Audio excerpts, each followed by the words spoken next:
One of the big winners in last week's primary election was State Representative Chris Rabb, who won a congressional seat in Philadelphia, all but assuring him a victory in November since it's one of the most Democratic districts in the U.S. But was Rabb's win a loss for more establishment Democrats like Governor Josh Shapiro? Dennis Owens joins us with that story. Good afternoon, Dennis. Good afternoon to you, James. Chris Rabb is embraced by the far left of the party, like Alexandria Ocasio-Cortez and Summer Lee, not so much by the party establishment in Philadelphia, which endorsed his opponent, State Senator Sharif Street. Rabb also has publicly clashed with Governor Shapiro from time to time. Recently, they were at odds over Israel. Rabb is fiercely pro-Palestinian rights. There were also reports Shapiro was working behind the scenes to defeat Rabb. After the election, Rabb told me Shapiro called him to congratulate him and that they will work together when they can and agree to disagree when they can't. I asked Rabb if he knows why he makes centrist Democrats uncomfortable. I seek to serve from the moral center. And sometimes the moral center is not politically popular, but it's still my North Star. And I think there's a Venn diagram of the political center and the moral center, but I'm firmly in the moral center that dictates how I campaign and how I govern. And, others will have to make their choice about how they seek to serve and campaign.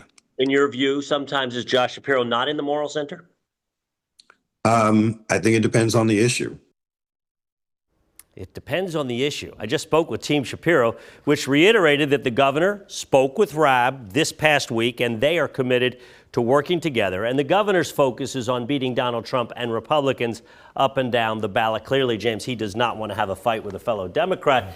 Maybe an example, though, of a split within the Democratic Party between the establishment types and the progressive types. Rabb, proudly progressive, aggressively progressive. So the question now, does he represent a one-off seat in a very Democratic seat in Philadelphia, or is it a sign of a bigger undercurrent of perhaps a friction between the two factions within the party? Dennis, I always think it's interesting. This is an interesting time. The primary's over, and then the general election is coming up.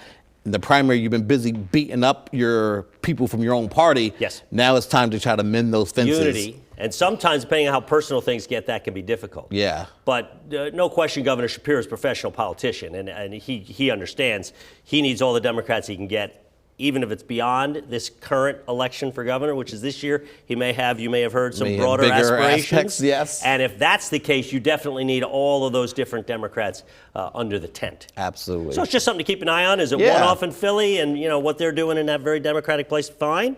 Or is it a bigger thing? That's just something to keep an eye on. Absolutely. And we'll keep an eye on it. And you're always looking to just see if things are trends or not. And exactly. It's good to keep an eye on it. Dennis, we will trust you to do that. Thank you so much. Right. Really appreciate it. Hi, I'm Eric Finkenbinder from ABC 27. We're excited to announce the new ABC 27 News Plus app. Live stream newscasts or watch content on demand. This is different than the ABC 27 app on your smartphone.